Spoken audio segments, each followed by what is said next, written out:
السلام علیکم ورحمۃ اللہ وبرکاتہ۔ معزز سامعین کرام، عزیز دوستو، نوجوان ساتھیوں، جیسا کہ ہماری ملاقاتوں میں اس بات کی کوشش کی جاتی ہے کہ آپ کو ان باتوں کی طرف متوجہ کیا جائے جن باتوں کو توجہ میں لانے کے بعد انسان کے ذہن کا خاکہ یا سوچ کا زاویہ ایسے بن جاتا ہے کہ وہ پھر باتوں کو خود سے سمجھنے کے لائق ہو جاتا ہے۔ یا یوں سمجھیے کہ اللہ نے اپنی کتاب کو جس مقصد کے تحت نازل کیا ہے، چونکہ اس مقصد سے ہم لوگ بہت دور ہو چکے ہیں، اور میں سمجھتا ہوں کہ گویا کہ ہم لوگ قرآن کو لے کر ہمارا ایٹیٹیوڈ یا ہمارا رویہ ایسا ہی ہو چکا ہے جیسا کہ قرآن انکار کرنے والوں کا بتاتا ہے۔ یعنی ان کو جب پچھلے پیغمبروں کے حالات، واقعات، باتیں بتائی جاتی ہیں تاکہ وہ اس کے ذریعے سے میسیج پا سکیں اور ان کو پیغام مل سکے، لیکن اس کو اس طرح لیتے ہیں کہ گویا کہ وہ پچھلوں کی کہانیاں ہیں۔ یعنی وہ کہتے ہیں کہ قال اساطیر الاولین، انہوں نے کہا کہ یہ پچھلوں کی کہانیاں ہیں جو ہم کو سنائی جا رہی ہیں۔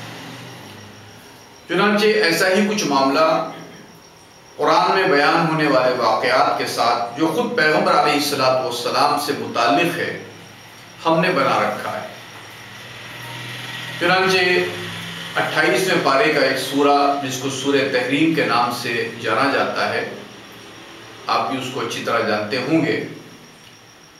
اس میں رسول اللہ صلی اللہ علیہ وسلم کی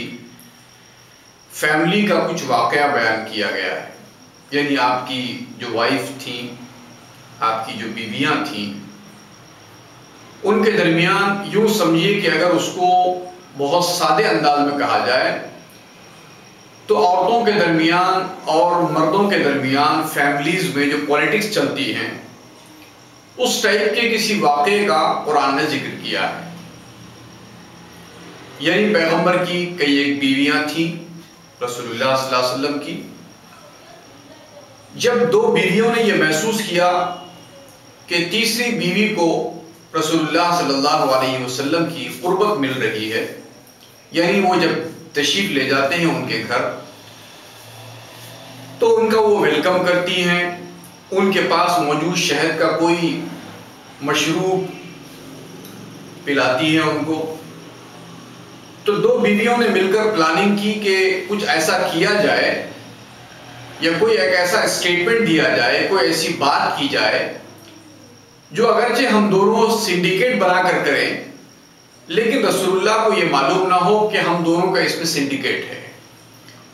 یعنی جب رسول اللہ آپ کے پاس آئیں تو آپ کہہ دینا کہ اللہ کے رسول آپ کے منہ سے کچھ بو محسوس ہوتی ہے، اور اسی طرح کا اسٹیٹمنٹ میں بھی دے دوں گی۔ اس طرح رسول اللہ صلی اللہ علیہ وسلم اس میٹر کو لے کر کنفیوز ہو جائیں گے، اور جس بیوی سے آپ کو قربت ہو رہی ہے وہ دوری میں تبدیل ہو جائے۔ جب اس قسم کی کوئی حرکت بیویوں کے درمیان پیش آئی، جو کہ ایک ایسا نیچر کا فلامنا ہے کہ ہر خاندان، قبیلے اور ہر فیملی کے درمیان کسی نہ کسی رشتوں کے درمیان یہ پولیٹکس چلتی ہے، چنانچہ وہاں بھی ایسا ہی پیش آیا، تب اللہ رب العالمین نے اپنے پیغمبر کو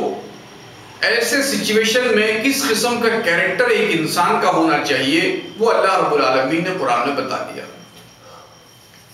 اللہ نے بتایا کہ دیکھو یہ جو کیریکٹر ہے، یعنی جب دو بیویوں نے مل کر ارادہ کیا اس قسم کی حرکت کا، اس قسم کے کام کا یا اس قسم کی بات کا، تب اللہ رب العالمین نے آپ کو وحی کے ذریعے سے بتا دیا کہ دیکھو یہ آپ کے فیملی میں ایک پولیٹکس چل رہی ہے۔ تب رسول اللہ صلی اللہ علیہ وسلم نے اپنی بیویوں سے بتائی یہ بات۔ تب انہوں نے پوچھا کہ صاحب آپ کو یہ بات کس نے بتائی، جبکہ ہم نے یہ گیم، جبکہ ہم نے یہ سنڈیکیٹ بہت ہی سیکریٹلی بنایا تھا. تب اللہ رب العالمین کے رسول محمد رسول اللہ صلی اللہ علیہ وسلم نے بتایا کہ مجھ کو علیم و خبیر یعنی جاننے والے اور خبر رکھنے والے پروردگار نے وحی کے ذریعے سے یہ بات مجھے بتا دی. پھر اللہ رب العالمین نے، آپ جب سورے کو پڑھیں گے تو آپ کو اندازہ ہوگا کہ اللہ رب العالمین نے ان کو مخاطب کرتے ہوئے، ان کو ایڈریس کرتے ہوئے کہا کہ دیکھو تم اللہ سے توبہ کرو. یعنی یہ تو ہماری فیملیز کے اندر ایک چھوٹا سا معاملہ سمجھا جاتا ہے. یعنی آپ محسوس کرتے ہوں گے کہ نندوں اور بھاوجوں کے درمیان پالیٹکس چلتی ہے، میاں بیوی کے درمیان دوری کو پیدا کرنے کے لیے پالیٹکس چلتی ہے فیملیز کے اندر، بھائیوں کے درمیان دوری پیدا کرنے کے لیے پالیٹکس چلتی ہے خواتین کے درمیان، کبھی کبھی مردوں کے درمیان، دو دوستوں کے درمیان دوری پیدا کرنے کے لیے پالیٹکس چلتی ہے.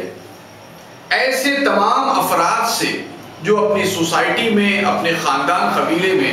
اس قسم کے کیریکٹر کے اندر فعال ہوتے ہیں، اللہ رب العالمین ان آیات کے ذریعے سے ان کو ایڈریس کر کے سمجھاتے ہیں کہ دیکھو یہ انتہائی برا کیریکٹر ہے. اور اللہ کہتے ہیں کہ ان تتوبا الی اللہ فقد صغت قلوبکما، کہ تم کو چاہیے کہ تم دونوں کے دونوں مل کر اس کی توبہ کریں، اس غلطی سے باز آئیں، اس غلطی سے توبہ کر لیں، آئندہ اس غلطی کو نہ کرنے کا پختہ عزم و ارادہ کر لیں. ہوتا کیا ہے اس سے؟ ہوتا یہ ہے کہ اس قسم کے بیڈ کیریکٹر کی وجہ سے فیملیز کے درمیان بہت زیادہ پھوٹ پیدا ہو جاتی ہے، بہت دوریاں پیدا ہو جاتی ہیں، بلکہ یوں سمجھیے کہ ایک آگ ہو جاتی ہے جو حسد کی آگ ہوتی ہے. یہ کیریکٹر کس وجہ سے ہوتا ہے؟ جب ایک انسان دوسرے انسان سے حسد کرنے لگتا ہے، فیملی کا ایک فرد دوسرے فرد سے حسد کرنے لگتا ہے، تب اس قسم کے کیریکٹر ایک انسان کے اندر پیدا ہوتے ہیں. ایسے سارے کیریکٹر کو اللہ تبارک و تعالیٰ نے بہت ہی ہیمرنگ کی لینگویج میں اللہ نے فرمایا کہ اگر تم لوگ ان چیزوں سے باز نہیں آؤ گے، اور اگر اللہ تبارک و تعالیٰ کے حکم سے اللہ کے پیغمبر تمہیں طلاق دیں گے تو کیا ہوگا؟ تو اللہ فرماتے ہیں تم سے بہتر بیویاں اللہ رب العالمین اپنے پیغمبر کو دیں گے. کیا ہوں گی وہ؟ مسلمات مؤمنات، وہ مسلم ہوں گی یعنی فرما بردار ہوں گی. کس کی فرما برداری کرنے والی؟ یعنی خدا کے حکم کی فرما برداری کرنے والی ہوں گی. یعنی جب ایک عورت یا مرد اس قسم کے کیریکٹر میں فعال ہوتا ہے، اس قسم کے کیریکٹر کا شکار ہوتا ہے کہ وہ کسی سے حسد کرنے لگے، کسی کے درمیان دوری پیدا کرنے کے لیے کوئی کیریکٹر نبھائے، کسی کے درمیان دوری ڈالنے کے لیے کسی قسم کی کوئی غلط حرکت کرے، تو ویسے موقع سے اس سچویشن کے اندر اللہ فرماتے ہیں کہ وہ مسلم نہیں ہوتا ہے، ایسے موقع سے وہ مومن نہیں ہوتا ہے، ایسے موقع سے وہ قانت نہیں ہوتا ہے، فرما بردار نہیں ہوتا ہے. اللہ فرماتے ہیں کہ اگر تم ایسا کرو گی تو اللہ تم سے بہتر عورتیں اپنے پیغمبر کو ان کے نکاح میں لے لے گا، جو کیا ہوں گی؟ مسلمات ہوں گی، مؤمنات ہوں گی، قانتات ہوں گی، تائبات ہوں گی، خود توبہ کرنے والی، یعنی اپنی غلطیوں کو دیکھ کر سمجھ کر اس کا کریکشن کرنے والی، اس سے اپنے آپ کو پاک کرنے والی ہوں گی. اس قسم کی باتیں اللہ رب العالمین نے آیات کے اندر بیان فرمائی. اس کے بعد انہی آیات کے ذیل میں آگے بڑھاتے ہوئے اللہ رب العالمین نے وہ آیتیں بیان فرمائی، وہ آیتیں نازل فرمائی جس کو عام طور پر ہمارے اسپیکر آپ کو سناتے رہتے ہیں کہ یا ایھا الذین آمنوا قوا انفسکم واہلیکم نارا، اے ایمان والو اپنے آپ کو بھی اور اپنی فیملی کے لوگوں کو بھی، اپنے قرابت داروں کو بھی، اپنے اہل و عیال کو بھی کیسے بچاؤ؟ آگ سے بچاؤ، یعنی جہنم کی آگ سے بھی بچاؤ، حسد کی آگ سے بھی بچاؤ، دوسرے سے جلنے اور دوسرے کو نقصان پہنچانے کی جو آگ ہے اس سے بھی اپنے آپ کو بچاؤ. اللہ فرماتے ہیں کہ اس آگ کا جو ایندھن ہوگا، اس آگ کا جو میٹیریل ہوگا وہ کیا ہوگا؟ الناس والحجارہ، جس کا ایندھن آگ جو انسان ہوں گے اور پتھر ہوں گے. یعنی ایک انسان کو رسپانسبلٹی دی جا رہی ہے کہ اس قسم کے سارے کیریکٹر کی نگہداشت کرنا، ان کی نگرانی کرنا، ان کے اندر سے ان کمزوریوں کو نکالنا اور ان کی کاؤنسلنگ کرنا، ان کو ایک گڈ کیریکٹر کا انسان بنانا، کسی کے درمیان دوری پیدا نہ کرنے والے ان کے اندر کیریکٹر پیدا کرنا، دوسروں کی محبت کو دیکھ کر، دوسروں کی قربت اور نزدیکی کو دیکھ کر خوش ہونے کا کیریکٹر ان کے اندر پیدا کرنا، یہ کس کی ذمہ داری بنتی ہے؟ اللہ فرماتے ہیں کہ جو فیملی کا ذمہ دار ہے، جو فیملی کا پیرنٹ ہے، اللہ رب العالمین فرماتے ہیں کہ ان کی ذمہ داری بنتی ہے کہ وہ اپنی فیملی کے ہر فرد کے کیریکٹرز کے اوپر بہت گہری نظر رکھے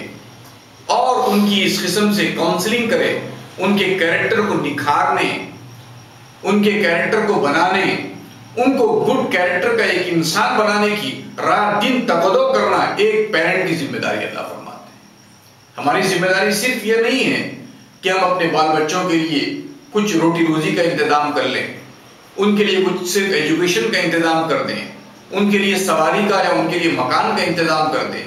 اس کے ساتھ ساتھ اللہ رب العالمین فرماتے ہیں کہ ایک پیرنٹشپ کی حیثیت سے تمہاری ذمہ داری بنتی ہے کہ تم ان کے ان تمام کیریکٹرز کے اوپر بہت گہری نگاہ رکھو اور اس کو بہتر سے بہتر بنانے کی تم کوشش کرتے رہو، ورنہ کیا ہوگا؟ ورنہ یہ ہوگا کہ اس آگ کے اندر تم بھی جلو گے، اس آگ کے اندر تمہارا کنبہ، تمہارا خاندان، تمہاری فیملی بھی جلے گی۔ اب اس واقعے کو اگر آپ لیتے ہیں قرآن پاک کے اور اس کے اندر جو میسیج اللہ رب العالمین نے ساری انسانیت کے لیے رکھا ہے، جیسے پیغمبر اپنے گھر میں بیوی رکھتے تھے، جیسے پیغمبر اپنے گھر کے اندر فیملی کے دوسرے افراد رکھتے تھے، ویسے ہی ہم سارے انسان اسی فلامنا کے اندر جیتے ہیں۔ ہر انسان کی ایک فیملی ہوتی ہے، ہر انسان کے بھائی بہن ہوتے ہیں، ہر انسان کا خاندان قبیلہ ہوتا ہے۔ اس سارے ماحول کے اندر اللہ رب العالمین نے انسان کو رکھا ہے، اسی ماحول کے اندر پیغمبر جیا کرتے تھے۔ جب اس قسم کے کیریکٹر میں ایک پیغمبر پڑھ سکتے ہیں تو اسی قسم کے کیریکٹر کے اندر ہم بھی پڑھ سکتے ہیں۔ اس قسم کے کیریکٹر کے اندر پیغمبر کی فیملی پڑھ سکتی ہے، ہمارے لیے بھی امکان ہے کہ ہم بھی اس کے اندر پڑھ جائیں۔ لہذا جیسے پیغمبر نے وحی کے ذریعے سے، اللہ کی گائیڈنس کے ذریعے سے اپنی فیملی کے افراد کی کاؤنسلنگ کی، ان کی بر وقت نگہداشت کی، بر وقت نگرانی کی اور ان کو بہتر سے بہتر کیریکٹر کے اندر ان کو پروان چڑھانے کی کوشش کی، ویسے ہی ہم کو پیغمبر کی اتباع کے اندر،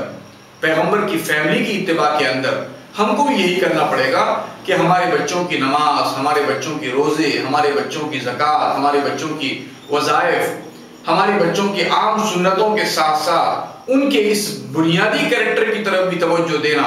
ہماری اپنی ذمہ داری اللہ رب العالمین نے بتائی۔